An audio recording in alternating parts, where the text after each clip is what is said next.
Hello and welcome to Money Trail with me, Amir Arfat. Today, the international banking cartel, from the Rothschilds to the House of Morgan to the Federal Reserve. Who controls the world's money? The four horsemen of banking, Bank of America, JP Morgan Chase, Citigroup, and Wells Fargo, own the four horsemen of oil: ExxonMobil, Royal Dutch Shell, BP, and Chevron Texaco. In tandem with Deutsche Bank, BNP, Barclays, and other European old money behemoths. But their monopoly over the global economy does not end at the edge of the oil patch. According to company 10-K filings to the SEC, the four horsemen of banking are among the top 10 stockholders of virtually every Fortune 500 corporation. The fact is 52% of the New York Fed is owned by these 8 families. It's the Rockefellers, the Rothschilds, Goldman Sachs, Lehmans, Lazards, Warburgs, Kuhn-Loebs, and Israel Moses Seifs. And the latter family, that goes back to the Genoese bankers, when they first moved into Europe. And these are just really old families. And the saying, money begets more money, you got to have money to make money. Well, guess what? These people had money in the 16th century, whatever. And so, many people estimate that the Rothschilds, the richest of these families, are worth over $100 trillion. The international banking cartel is a consortium of about 15 to 20 to 25 international banks of large magnitude with large amounts of political influence.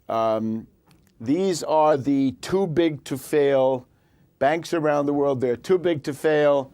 They're too big to jail. And they are essentially the ones who control the private central banks of the world, because in most countries, United States, Britain, Germany, Japan, and so on down the line, the central bank is a privately controlled institution, even if it's not always, formally speaking, privately owned. The control that these banking families exert over the global economy cannot be overstated and is quite intentionally shrouded in secrecy. Their corporate media arm is quick to discredit any information exposing this private central banking cartel as conspiracy theory, yet the facts remain. And what my book is about is how they've established this total monopoly over the 3 most valuable commodities in the world: guns, drugs, and oil. And then, worse yet, they've taken over the central banks of every country, not just the Federal Reserve, but the Bank of England, the Bundesbank, the Bank of France, Bank of Australia. I mean, you name it. And it's just stranger than fiction that this can happen. But these banking cartels with our fiat currency system, where they can print more money, lend out more money than they actually have in reserve, and the government backs it. We have the Royal Bank of Scotland. We have HSBC, that's the old Hong Kong, Shanghai Banking Corporation. Lloyds Bank, TSB, that has absorbed HBOS, Building Society.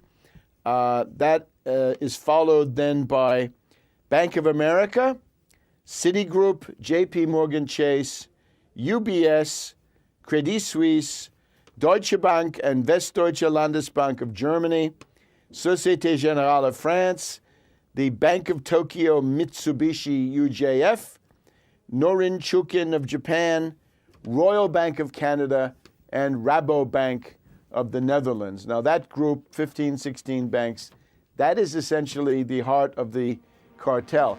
One important repository for the wealth of the global oligarchy that owns these bank holding companies is U.S. Trust Corporation, founded in 1853 and now owned by Bank of America.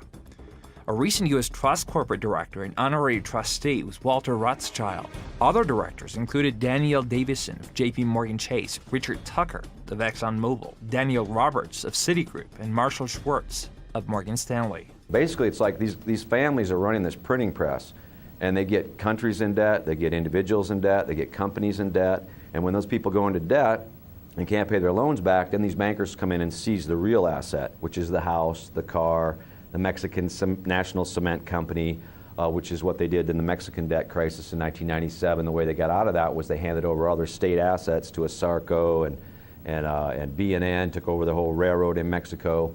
And it's a scam.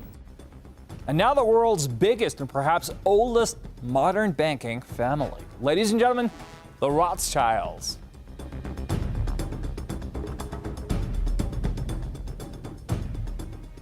In In 1694, William III teamed up with the UK aristocracy to launch the private Bank of England. The Rothschilds and their inbred 8 families partners gradually came to control the Bank of England. Mayor Amschel Rothschild once said, quote, "I care not who controls a nation's political affairs, so long as I control her currency." When Amschel Meyer Bauer inherited the business, he decided to change his name to Rothschild.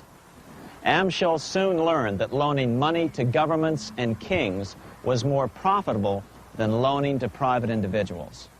Not only were the loans bigger, but they were secured by the nation's taxes. Mayer Rothschild had 5 sons. He trained them all in the skills of money creation, then sent them out to the major capitals of Europe to open branch offices of the family banking business. His first son, Amschel Meyer, stayed in Frankfurt to mind the hometown bank. His second son, Solomon, was sent to Vienna. His third son, Nathan, was clearly the most clever. He was sent to London at age 21 in 1798, 100 years after the founding of the Bank of England. His fourth son, Carl, went to Naples, and his fifth son, Jacob, went to Paris. Rothschilds soon grew unbelievably wealthy. By the mid-1800s, they dominated all European banking and were certainly the wealthiest family in the world. The Rothschild family was a German banking family. Their original name was Bauer. They changed their name to Rothschild. The sons of Mayer Amschel Bauer Rothschild were spread out across Europe. They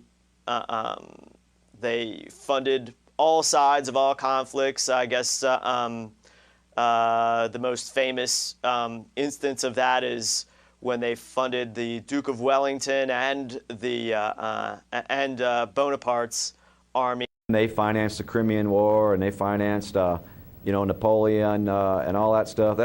Wellington, both sides of that conflict, and that was the pattern. They started getting the royal families of Europe into debt to them, so they'd owe them money.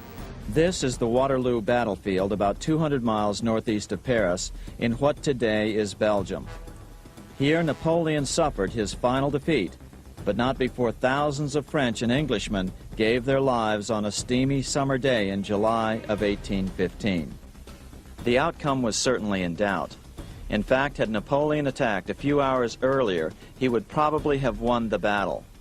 But no matter who won or lost, back in London, Nathan Rothschild planned to use the opportunity to try to seize control over the British stock and bond market and possibly even the Bank of England.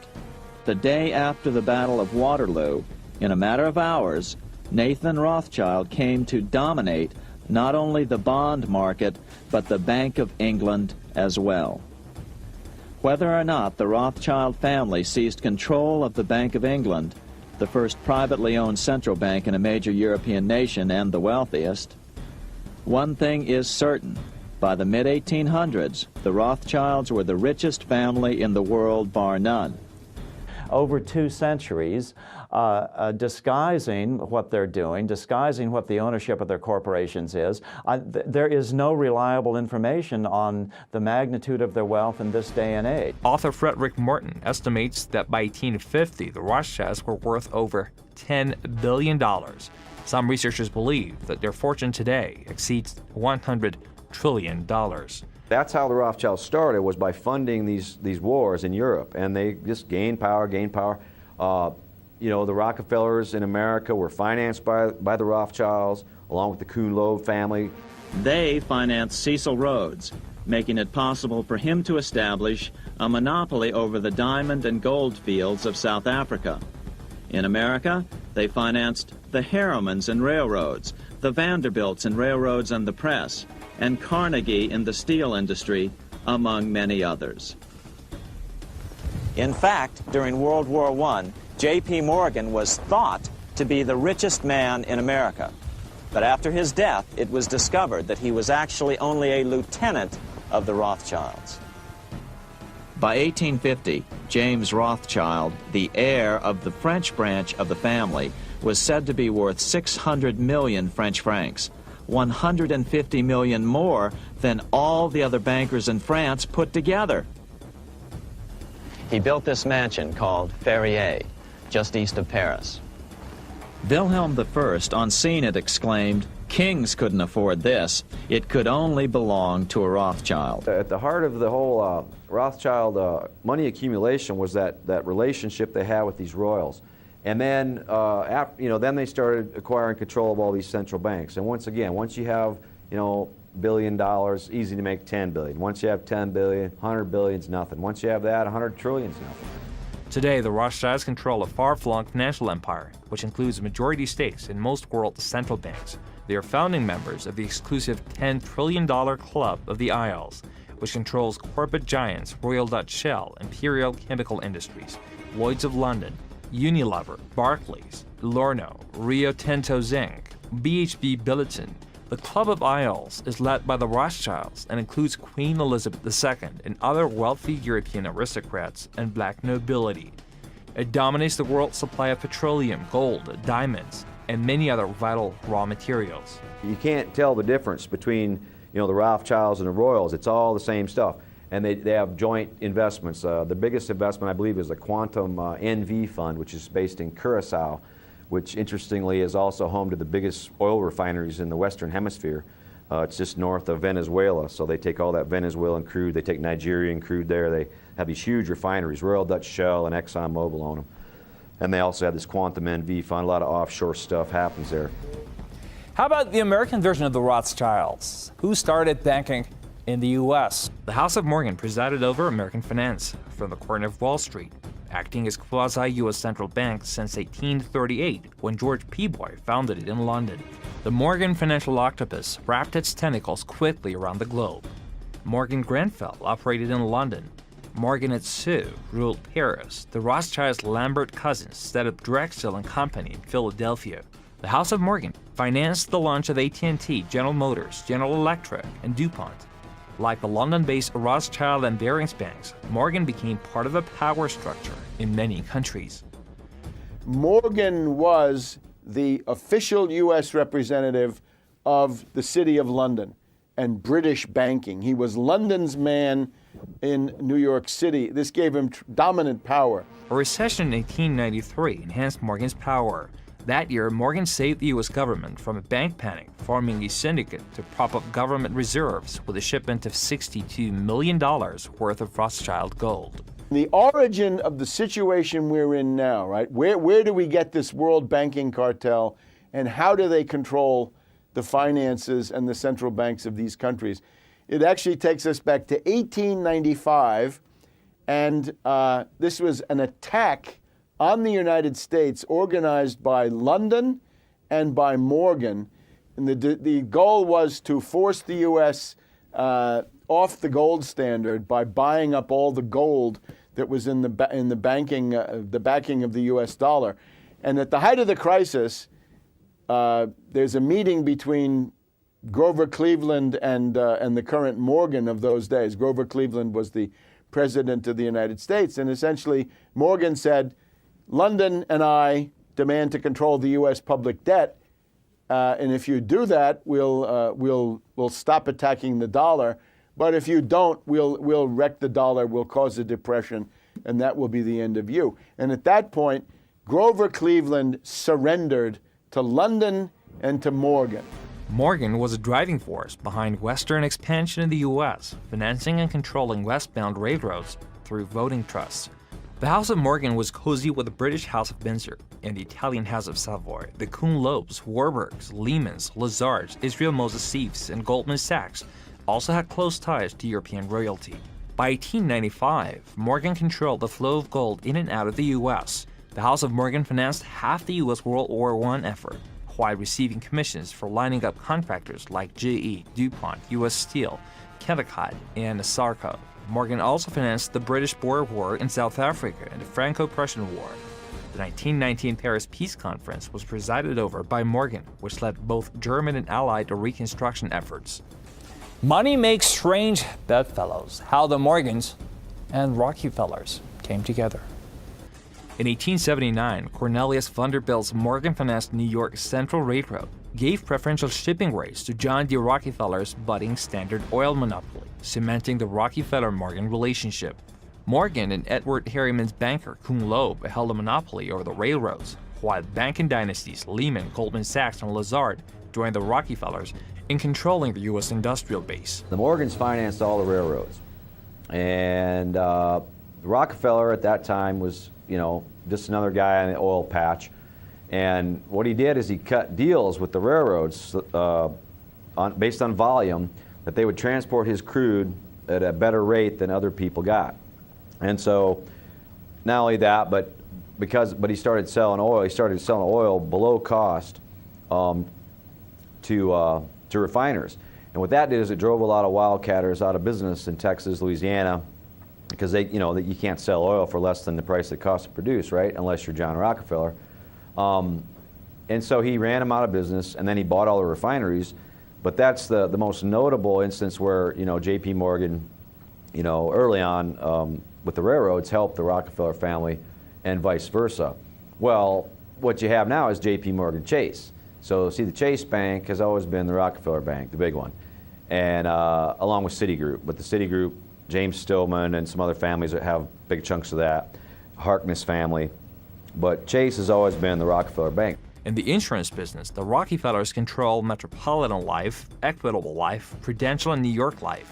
The Rockefeller banks control 25% of all assets of the 50 largest U.S. commercial banks and 30% of all assets of the 50 largest insurance companies. Companies under Rockefeller control include ExxonMobil, Chevron Texaco, BP, Marathon Oil, Freeport McMoran, Quaker Oats, Osarco, United Delta, Northwest, ITT, International Harvester, Xerox, Boeing, Westinghouse, Hewlett-Packard, Honeywell, International Paper, Pfizer, Motorola, Union Carbide, and General Foods.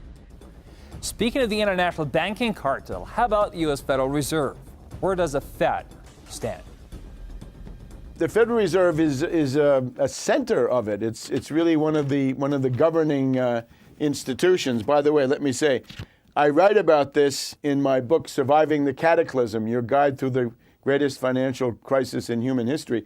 And here on the cover, we have the Fed breaking up. Everyone who can read the writing on the wall can see the Federal Reserve Bank controls the United States government. They control every aspect of the economy, and they are controlled by an international bank according to the rules that everybody knows. Basel III. That's the rules by which all the private central banks operate, and it's set in a foreign country, which means the Federal Reserve Bank is a treasonous institution that destroys or has destroyed American sovereignty, as has the European Central Bank and the banks around the world, as has, every nation where these Rothschild central banks operate out of. How about the central bank of all central banks? The Bank for International Settlements in Basel, Switzerland. The Bank for International Settlements is the most powerful bank in the world, a global central bank for the 8 families who control the private central banks of almost all Western and developing nations. The Bank for International Settlements is owned by the Federal Reserve, Bank of England, Bank of Italy, Bank of Canada, Swiss National Bank, Nederlandsche Bank, Bundesbank, and Bank of France.